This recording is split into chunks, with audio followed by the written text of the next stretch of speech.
So if you don't know where your next meal is gonna be, you don't know the next time you're gonna take a shower, you don't know the next fresh pair of clothes you're gonna have, it's very difficult to address your mental issues when you're worried, when you're hungry because you haven't eaten in 2 days. Yeah. It's very difficult. These are broken fucking light bulbs that can't be fixed. Why spend time and energy on them? Why we can spend it on the children? Why we can spend it on our future? Why we can spend it on the youth? Why would we spend money on this when he chose? The fucker chose to do this to himself. Chose! Sir?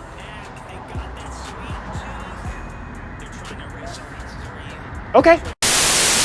I told my homeboy before we started the podcast, we are all one decision away from being in their same position. You know, we don't know what people go through. I went through mental health myself, and I was lucky to have my homeboy in my corner backing me up. I got you, big dog. What you need? You know, I have my family, my brother helping me out and shit. But a lot of people don't have people to bring them out of those dark places. We don't know what these homeless people go through. I've met a couple before, and a lot of them were like, hey, I was in the military. I went through a bad divorce, and I lost my kids, and it kind of fucked with me. I met a mathematician one time that was homeless, and I asked, like, what happened? He's like, after I got out of the military, there was no one to help me. And I thought, a lot of homeless people be bullshitting, but this guy actually knew what the fuck he was talking about. You know what I'm saying? And helped me out and helped me with my schoolwork, and I passed. And I was like, this dude is actually smart. This dude he means what he says. A lot of people are in a dark place. A lot of people don't have stability. A lot of people don't have that friend in their corner. A lot of people don't have that wife to comfort them, to get them out dark places, because we all go through it, bro. We all go through it, and people are going through it, and we need to be helping each other and supporting each other. And it seems like we're going the opposite. Like, what are we going to solve? What are we going to solve by just hating on these people and throwing them out in the trash? It's just going to get worse. You see, it's always growing in California. It's growing in Florida. It's growing it's growing everywhere, bro. And it's a situation that we're putting a Band-Aid on, We're putting a Band-Aid on it, and we're just ignoring it. And I mean, what do you propose to do? What I propose to do? There's really nothing I could do. You remember we were talking about homeboy who got killed on the Jordan Neely? Jordan Neely, yeah. I feel like we're in the same situation where it's never going to get solved because the people who front the bill don't want to pay for that. See how they do the troops suffering from PTSD? A lot of the people don't get help. There's this thing called the Maslow's hierarchy of needs. It's basically a pyramid of the need in order to function. Okay. And the base of that pyramid starts at psychological needs. So that's air, water, food, shelter. You need a roof over their head. Then you can go to the safety needs like health, mental health. Yeah. But if you don't have a roof over your head, it's going to be difficult to be able to be ready to receive therapy. Yeah. In order to receive that therapy for it to be effective. Because, hey, we can talk, every Tuesday and Thursday for an hour, but if I got to go live under the bridge where I'm fighting mosquitoes in my sleep, guess what I'm going to do? I'm going to take any money I get from tips.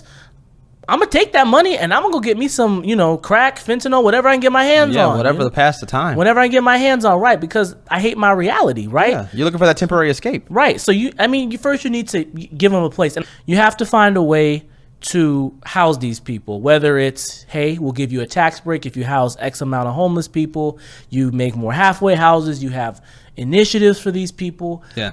Because that's where it starts. It starts with giving them their basic everyday needs. Now that I know I don't have to worry about where my next meal is going to come from, and now I can take a bath, I can shave, I have a place where I'm going to rest, where I'm not fighting mosquitoes or I'm in the rain. Okay.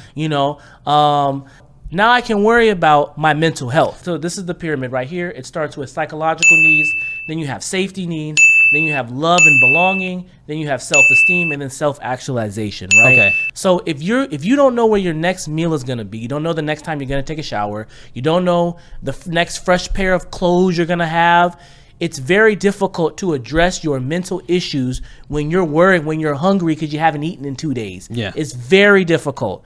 Even if you do go to food pantries and stuff like that, like to be able to count on a meal at a certain time is a luxury. Yeah.